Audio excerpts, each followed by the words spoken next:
Alors bonjour et bienvenue à toutes et à tous pour ce nouvel épisode de Soda Science, la science qui fait pchit, splash, wow. Ce programme vous est proposé par le réseau Petit Débrouillard.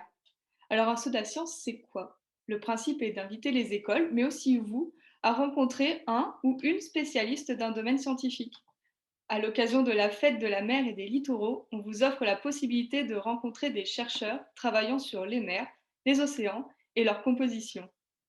Les sodas sciences, c'est aussi manipuler grâce à une expérience en lien avec les recherches présentées.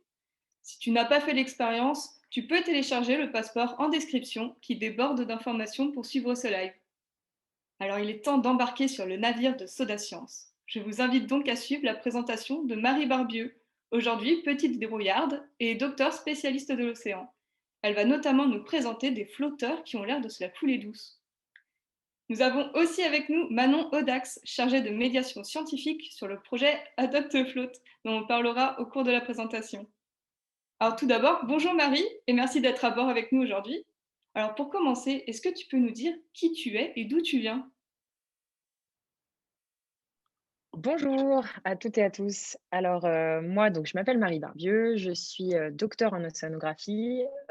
Aujourd'hui, je suis à Nice, là où j'ai fait effectivement ma thèse, juste à côté, à Villefranche. Je viens pas de Nice au départ, j'ai pas mal voyagé. Et puis voilà, je me suis dit que c'était un endroit très chouette, comme vous le verrez peut-être sur des photos, etc. La rade de Villefranche et cet endroit-là pour étudier l'océanographie. Et donc, j'y ai fait ma thèse.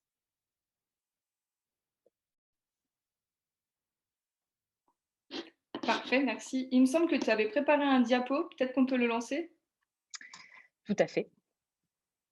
Cool. Et du coup, tu pourras nous expliquer les raisons qui ont fait que tu es arrivé dans le monde de la recherche? Alors exactement, avant de passer à la petite présentation, alors il semble qu'on ait peut-être un problème technique, on nous entend pas forcément, OK. Je vais parler peut-être plus fort. Donc moi je me suis mise à l'océanographie parce que, pendant, mon parcours, quand, j'étais jeune, un tout petit peu plus jeune que vous, dans les classes, un tout petit peu plus vieille, pardon.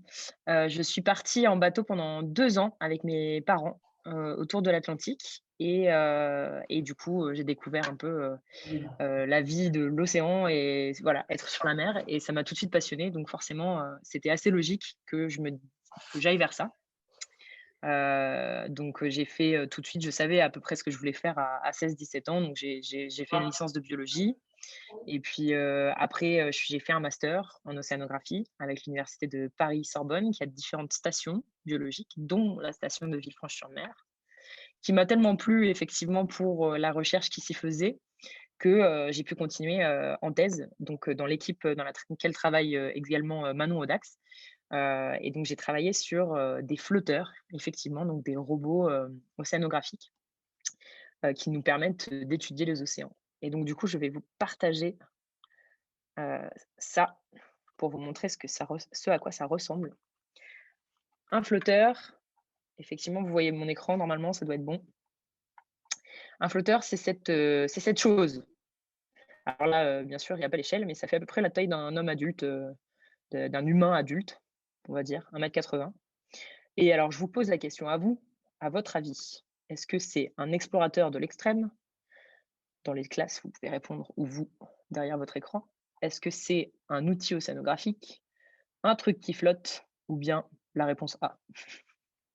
Et bah, la réponse, je vous laisse un peu de suspense, mais la réponse, c'est en fait toutes ces réponses à peu près. Parce que le flotteur, effectivement, il flotte, mais pas que. C'est aussi un explorateur de l'extrême parce qu'on va voir qu'il peut aller jusqu'à des grandes profondeurs.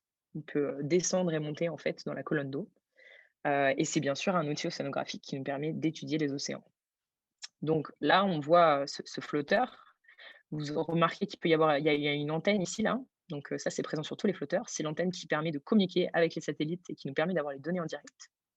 Juste ici, le petit tube noir un petit peu là, c'est un endroit où il y a des capteurs de température et de salinité. La mousse blanche, par exemple, ici, c'est ce qui permet de, entre autres, de faire flotter le flotteur. Ici, il y a différents capteurs. Alors, vous en voyez ici, ici. Au départ, ces flotteurs étaient conçus pour prendre la température et la salinité, qui sont les 2 paramètres très importants pour étudier l'océan. Et puis petit à petit, les scientifiques, on s'est dit que c'était pas suffisant et qu'il fallait avoir d'autres capteurs et avec la miniaturisation des capteurs, et ben, on a pu réussir à mettre d'autres paramètres sur notre flotteur et étudier d'autres choses. On va en parler juste après. Donc le flotteur, je vous l'ai dit, il fait certaines choses dans l'océan. C'est comme la petite expérience que vous avez reçue normalement sur le passeport qui sera mis en description et vous pouvez refaire un mini flotteur chez vous. C'est ça, c'est ce qu'on appelle un ludion. Alors là, vous voyez mon ludion, il est en surface, comme le flotteur quand on le met à l'eau au départ. Et là, avec ma petite manivelle, je vais le faire descendre tout en bas ou alors je vais le faire remonter tranquillement tout en haut. Voilà. Ça, vous l'avez peut-être fait en classe.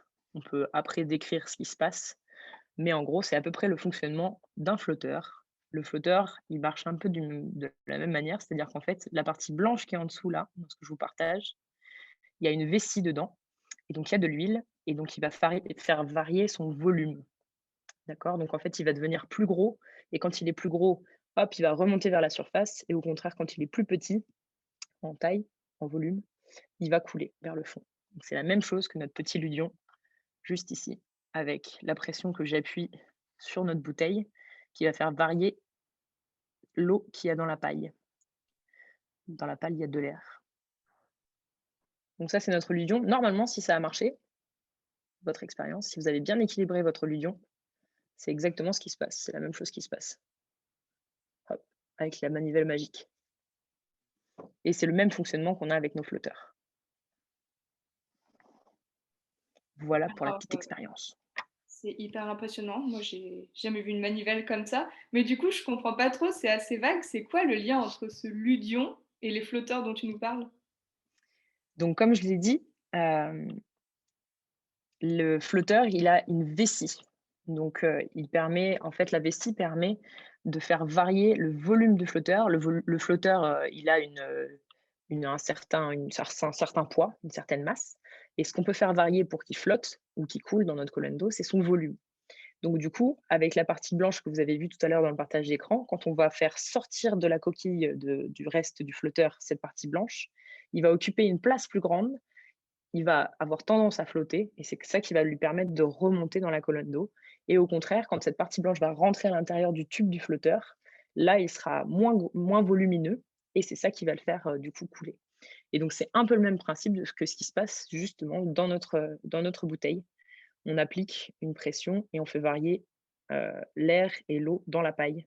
Et c'est ce qui nous permet de faire bouger notre petit ludion sur notre bouteille. D'accord. Et du coup, ces flotteurs, ils servent à mesurer quoi dans les océans? Alors ces flotteurs, ils permettent de mesurer vraiment différents, paramètres comme j'ai décrit avec les capteurs dont on parlait tout à l'heure, donc température, salinité. C'est pour ça que même ils ont été créés au tout départ, puisqu'on parle beaucoup de changement climatique. L'idée, c'était de réussir dans l'océan à mesurer la température et la salinité partout, heu, vraiment, pour essayer de quantifier ça à l'échelle globale et puis on a rajouté petit à petit d'autres capteurs. Donc pour revenir seulement sur la donc ça, c'est notre petite expérience du lion que vous avez vu dans le passeport et donc du coup, ça, c'est le fonctionnement de notre flotteur, ce que je vous ai décrit. Pour la salinité, peut-être que vous savez ou vous ne savez pas que, dans l'océan, la salinité, elle varie. L'océan, c'est, comme sur terre, il y a différents pays, il y a différents, écosystèmes.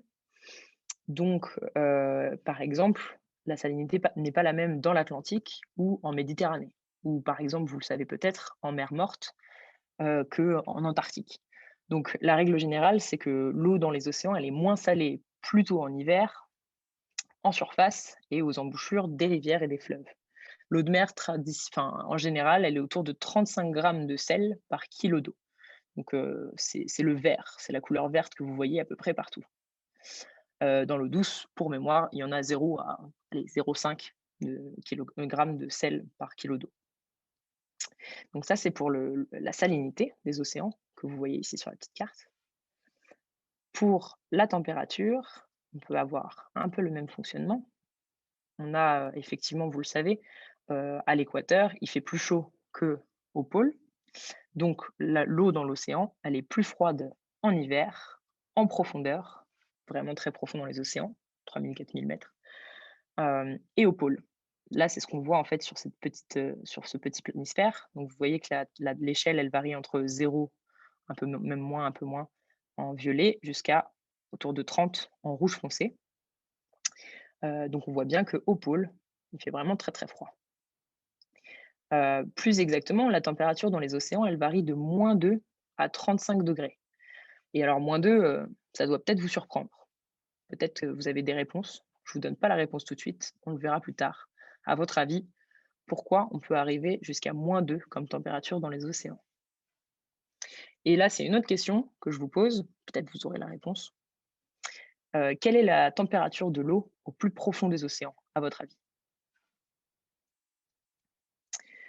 Et comme autre paramètre que les scientifiques et notamment moi je regardais beaucoup pendant ma thèse, il y a la chlorophylle, ou plus exactement la fluorescence de la chlorophylle, qui nous permet de retrouver la concentration en chlorophylle. Vous en avez peut-être déjà entendu parler, c'est un pigment qui se trouve dans, notamment, par exemple, les feuilles des arbres, de l'herbe. C'est vraiment un pigment, on va dire, universel pour faire la photosynthèse, c'est-à-dire pour permettre aux plantes de vivre, d'avoir des nutriments. Donc c'est le petit schéma qui est juste ici, une feuille avec la chlorophylle, grâce à la présence de CO2 et de lumière et de nutriments, ça permet de faire des sucres pour la plante, donc de vivre. Et le déchet de cette réaction, ça fait l'oxygène.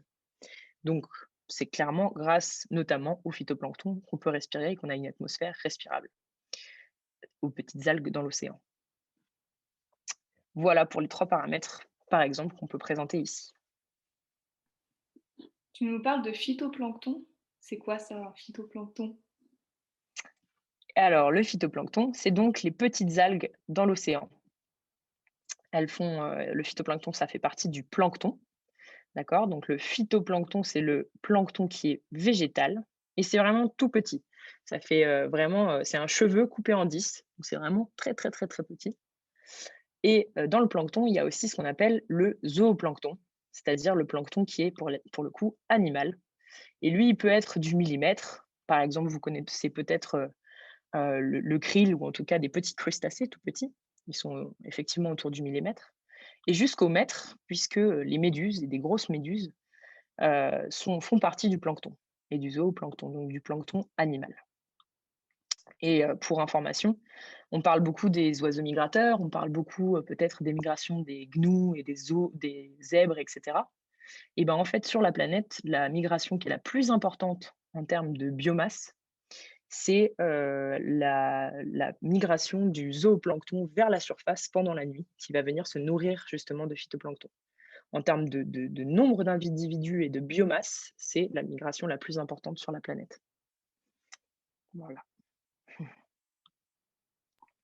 Donc le phytoplancton, c'est grâce à lui qu'on respire, ce que je vous ai dit. On estime actuellement qu'une respiration sur 2 nous permet de respirer actuellement, est due à l'oxygène accumulé grâce au phytoplancton dans notre atmosphère. Donc c'est, merci, au phytoplancton. Merci les phytoplanctons. Et du coup, tes flotteurs dans toute cette histoire, ils mesurent donc la salinité, la chlorophylle, etc. Mais les mesures, t'en fais quoi après? Comment tu analyses tout ça? Alors les mesures, c'est ce que je vous montre ici et c'est pour ça que vous avez vu en début de présentation qu'il y avait Manon Audax qui était présente. C'est ce qu'on va vous montrer juste, maintenant. En fait, vous avec, les classes, vous pouvez adopter un flotteur. Donc en fait, concrètement, on peut aller sur ce lien ensemble et on va regarder en direct nos flotteurs présents dans l'océan. Je vais vous montrer ça tout de suite. Donc le lien que je vous ai montré à l'instant, on clique dessus et on arrive sur cette carte. Cette carte, vous la reconnaissez, c'est la carte du monde entier. Et vous voyez plein de petits points là, vous voyez plein de flotteurs normalement. Ceux en vert, c'est ceux qui sont toujours actifs. Ceux en gris, c'est ceux qui ont été actifs et qui ont fini de leur vie de flotteur. Et ceux en jaune, éventuellement ici, c'est ceux qui ont été déjà adoptés par des classes.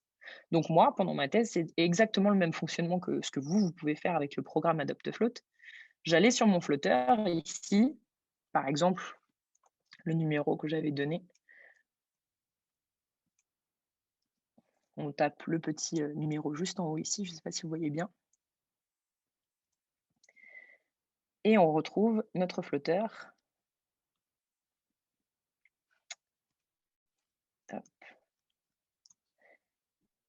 juste ici, tout en bas de notre carte, tout petit point. Vous reconnaissez peut-être ici, c'est le trait de côte de l'Antarctique, donc il est très, très, très au sud. Il est au pôle sud, juste ici. Et quand on clique sur notre flotteur, après, une petite fenêtre s'ouvre avec plein de petites graphiques et ça, c'est toutes les données des flotteurs. Et ensuite, on peut suivre ce deuxième lien que j'ai ouvert par facilité juste ici.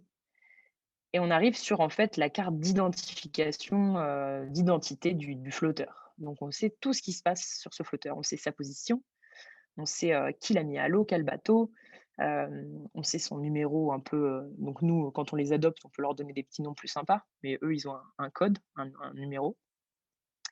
Et puis après, on voit tous les profils qu'il a fait, le flotteur. Donc je vous ai expliqué qu'il montait et qu'il descendait.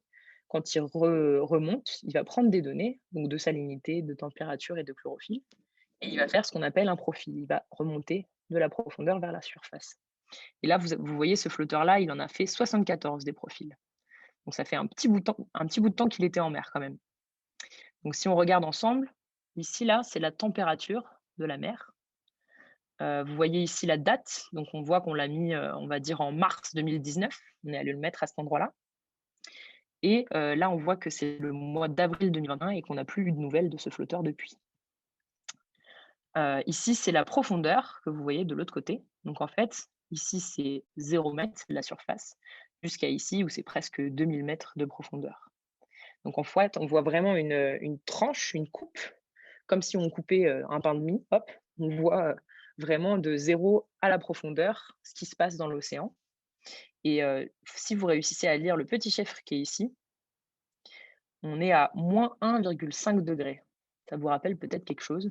Tout à l'heure, on parlait de -2 degrés en termes de température. Et bien, ici, on voit bien qu'en surface, l'eau, elle est très, très, très, très froide. Et en fait, notre flotteur, il est quasiment à la limite des glaces en Antarctique. Il est à l'endroit où presque l'eau gèle, où il y a de la banquise.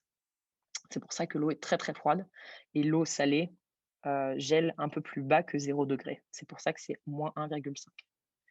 Et il y a plein d'autres paramètres dont on a pu parler, notamment par exemple la salinité.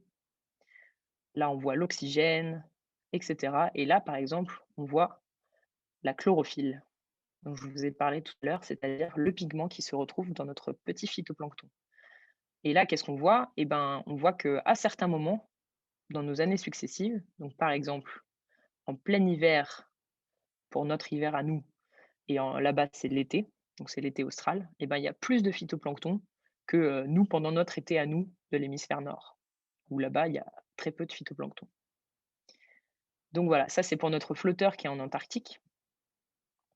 Et si on retourne sur notre carte ici, et qu'on met un autre numéro, alors par exemple, je vous ai donné un premier exemple d'un flotteur qui était en Antarctique, on peut en regarder un autre. Hop. Je connais pas les numéros par cœur, hein. Je triche un peu.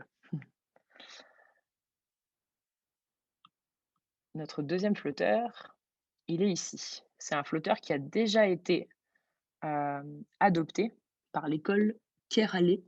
Ils ont même fait un petit logo juste ici, que vous pouvez voir. Donc pareil, si on clique, hop, on retrouve nos petits diagrammes et on peut aller plus précisément sur notre lien, comme tout à l'heure. Et là, vous avez vu, ce flotteur-là, il est quand même dans une zone, il est proche de l'équateur. Il est vraiment à une zone où il fait très chaud. Alors on va aller regarder ensemble.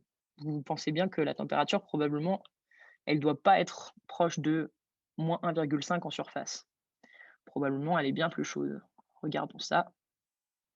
Alors là, on a notre échelle de température. On voit que rouge, c'est 25 degrés. Et là, de temps en temps, en surface, on voit effectivement que notre température, elle est presque à 25 degrés. Donc il fait quand même bien plus chaud, effectivement, à l'équateur, avec notre flotteur de l'équateur, qu'en Antarctique. Voilà, ça c'est ce que vous pouvez voir et c'est ce que je regardais moi tous les jours. J'allais regarder mes flotteurs, quels, les différents paramètres et en quelle forme ils étaient en fait finalement. C'est ce que je faisais, tout comme vous pouvez le faire dans le programme AdopteFloat. Petit détail qu'on peut faire aussi avec cette carte, je vais dans le coin juste ici et je peux mettre par exemple la climatographie, c'est-à-dire à l'année, ce qu'on retrouve comme phytoplancton. Et ça, c'est durant l'été de l'hémisphère nord. On parle toujours de notre référence à nous. Et voilà, on voit notre carte avec tous nos flotteurs et notre concentration en chlorophylle un peu partout dans le monde. Donc on voit bien que dans l'hémisphère nord, en été, il y a plus de phytoplancton, par exemple, que si on met la climatographie pendant l'hiver. Et voilà, c'est simple quand même. Ça serait chouette de pouvoir sponsoriser, d'avoir un petit flotteur avec nous. On veut tous un petit flotteur. Mais du coup, à quoi ça sert d'analyser tout ça? Qu'est-ce que tu en conclus? Pourquoi on s'intéresse à ces phytoplanctons au final? Alors, moi, l'objectif plus précis, durant ma thèse, c'est que vous imaginez bien que donc il y a une raison pour laquelle on a envoyé tous ces flotteurs partout. C'est qu'en fait, l'océan, on le connaît pas très bien. On le connaît presque même un peu moins bien que la Lune, à peu près. Aussi bien, en tout cas, que la Lune.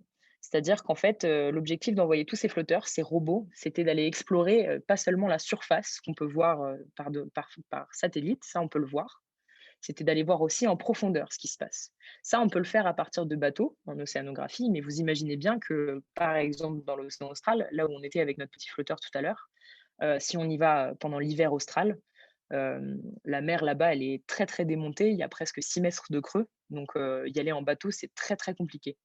Donc le côté super cool des flotteurs, c'est qu'ils nous permettent d'aller en toute saison pendant, plusieurs années, étudier un endroit, donné de l'océan et ça nous permet en fait de confirmer des choses qu'on savait probablement avant, avec des données, à partir de bateaux qui sont d'une meilleure qualité puisque l'homme, il vient et il fait vraiment beaucoup de paramètres. Mais, ça nous permet vraiment d'avoir ça, tout au long d'une année, d'avoir un cycle saisonnier entier, on appelle ça, pour pouvoir étudier notamment le phytoplancton. C'est ça qui m'intéressait moi pendant ma thèse. OK. Et tout à l'heure, tu nous disais qu'il y avait des flotteurs qui étaient plus disponibles. C'est pourquoi on les a abandonnés dans l'océan ou quelqu'un va les récupérer? Alors dans la majeure partie des cas, on essaie d'aller les récupérer quand même parce que bon, déjà ça coûte cher, et puis 2 il y a des batteries, il y a des choses, qu'on essaye de récupérer. Mais bon, vous imaginez bien qu'au milieu de l'océan Pacifique, juste ici, ça met très longtemps pour y aller en bateau. Donc il y a des fois où malheureusement, on ne peut pas aller les rechercher parce que les bateaux sont pas forcément disponibles et puis surtout, retrouver un flotteur dans l'océan, c'est un peu comme, chercher une aiguille dans une botte de foin. Certes, on a leur position, mais vous avez vu, c'est quand même petit. Donc du coup, pour le retrouver avec de la mer et cetera, c'est vraiment pas évident. Donc en fait, la longévité d'un flotteur, pour ses batteries, c'est à peu près, 2-3 ans. Donc un flotteur, en fonction de comment on le paramètre, un flotteur fait, 3 ans, on va dire, de cycle de données avant de plus être disponible et que probablement il coule au fond des océans parfois. Et donc pendant les 3 ans, on n'a plus besoin d'aller le voir, il se débrouille tout seul? Il se débrouille tout seul. Alors, évidemment, il y a sur les capteurs qu'on a vus tout à l'heure, parfois il peut y avoir un peu de dépôt qui se fait dessus et cetera. Donc, après c'est nous scientifiques qui devons, jongler avec ces données parce qu'effectivement, l'homme n'est pas là pour, vérifier que la donnée est bonne et qu'on a bien épousseté notre capteur pour pas qu'il y ait de choses qui se posent dessus. Donc ça, c'est parfois un peu le problème. Enfin, il faut résoudre ce souci-là, mais effectivement, sinon, il vit sa vie, pendant 3-4 ans et il nous permet vraiment d'obtenir des données, pendant 3-4 ans. Donc c'est vraiment la force, de ces petits robots. Et toi, il t'est arrivé d'aller en voir, d'aller leur faire coucou, d'aller nager, pour aller vérifier tes flotteurs? Alors je suis pas allée jusque dans l'eau avec eux, mais on fait des tests de mise à l'eau, notamment avec les ingénieurs, à l'IMEV, donc notamment Antoine Poteau, par exemple, notre ingénieur. On va avec lui en mer, pour, voir, comment faire pour, faire flotter finalement notre flotteur au départ. parce que, il faut vous imaginez bien qu'il faut qu'il soit suffisamment, lourd, volumineux et cetera. Il faut bien ajuster la mousse et le poids du flotteur pour qu'il puisse flotter, mais en même temps, on puisse le faire couler juste avec la vessie. Donc effectivement, on va faire des tests en mer pour vérifier que notre flotteur est bien calibré. Mais bon, on n'a pas forcément besoin d'aller se baigner à côté, même si, parfois c'est tentant. OK, et ça gêne pas les bateaux qui naviguent dans l'océan, d'avoir les flotteurs à côté? Alors, il y en a quand même beaucoup moins, que, des objets, malheureusement, dans l'océan, à savoir par exemple, des conteneurs ou des billes de bois. Maintenant, l'homme, on a mis, quand même beaucoup de choses en mer. Un flotteur, de mémoire, on n'en a pas perdu, par collision avec un bateau. C'est quand même vraiment petit, ce serait vraiment pas de bol qu'un bateau, tombe sur un flotteur et puis de toute façon, c'est quand même assez léger. Donc ça abîmerait de toute façon pas le bateau et puis, ça ferait plus de mal au flotteur qu'à autre chose. Tu dis que c'est petit, c'est gros comment à peu près? Ça fait à peu près 1,80 m et en termes de diamètre, voilà, je peux le tenir dans mes bras à peu près, comme ça. OK, un peu comme, oui, un humain au final. Ouais, c'est ça. OK. C'est un peu plus léger quand même. Et il me semble que tu nous avais proposé des, photos mystères, donc peut-être qu'on peut les voir et voir un peu de quoi il Tout à s'agit? fait. Alors, je vais vous montrer ça. La photo enfin les photos mystères, il y en avait 2. Oui, c'est vrai que tu nous en as proposé 2. La première, c'est celle-là que vous devez voir. Alors là, c'est exactement ce que je vous disais tout à l'heure. On est allé en mer avec, notre ingénieur, Antoine Poteau, pour, faire justement, flotter, vérifier que notre flotteur est finalement, bien calibré. Donc là, on voit qu'il est presque en surface, il est bien équilibré, et donc Antoine essayait de le faire, descendre puis remonter pour tester tout ça. Ça, c'est juste, devant la rade de Villefranche-sur-Mer. On va tester, souvent par bonnes conditions, c'est plus facile. Donc là, il y avait vraiment pas de vent, c'est pour ça qu'on voit bien notre flotteur. Et la deuxième photo, c'était la photo d'un bloom phytoplanctonique, on appelle ça. Donc toutes les petites, le vert, tout ce que vous voyez ici en fait, c'est du phytoplancton. C'est-à-dire que le phytoplancton, ça a beau être tout petit, 10 fois plus petit qu'un cheveu, comme il y en a tellement dans l'océan, on peut l'observer par satellite, donc depuis l'espace, et on observe ce genre de choses depuis l'espace. Vous pouvez peut-être voir ici une espèce de petite, trace là, des traînées, et bah, ça en fait, c'est les bateaux qui passent, justement, sur l'océan et qui du coup, interrompent un petit peu la circulation, donc on voit ces traces. Et donc le terme de bloom, c'est pour dire, efflorescence. C'est comme sur terre en fait, au printemps, notamment par exemple, vous voyez souvent les arbres couverts de fleurs ou et cetera ou, plein de fleurs. Et ben, c'est vraiment ça. Le principe, c'est que le phytoplancton, à une certaine saison, il va se développer, comme sur la carte qu'on a vue tout à l'heure. En été, par exemple, il y a beaucoup de phytoplancton. Il se développe très bien, il y a beaucoup de lumière, donc il y a vraiment des gros blooms phytoplanctoniques qu'on appelle ça.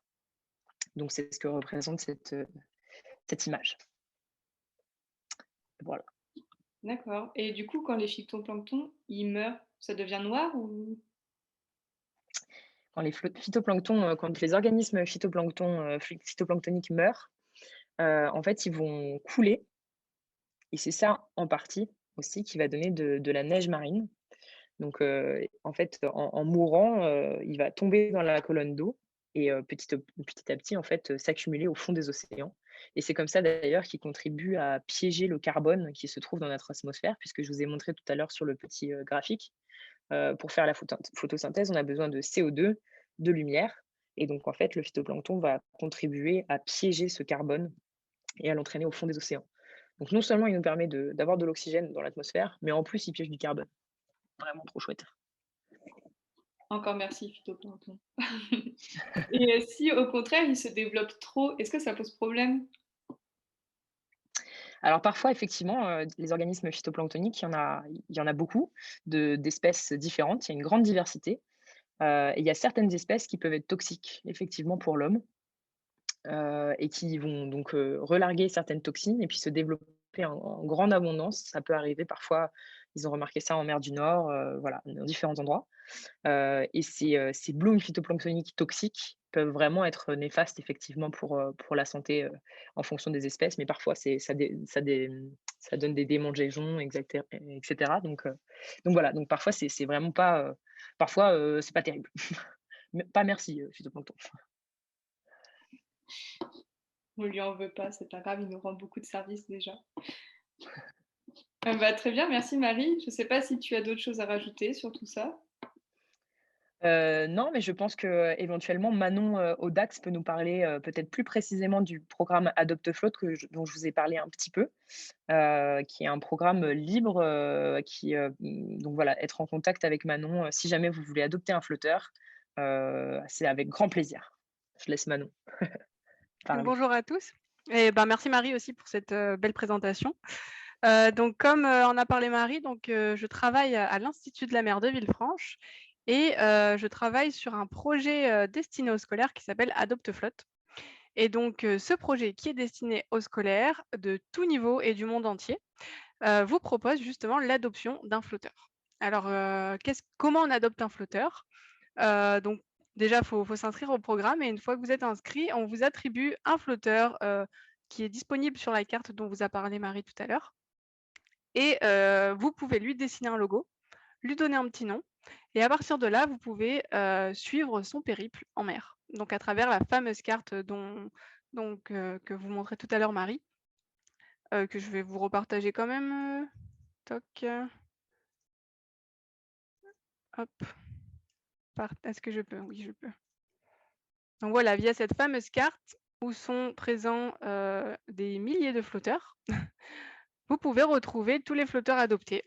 Donc par exemple, ça, ce sont tous les flotteurs qui ont été adoptés cette année. On a eu 14 flotteurs adoptés. Il y en a qui ont été adoptés par plusieurs classes et donc chaque classe a dessiné un petit logo à son flotteur qu'on voit là, par exemple.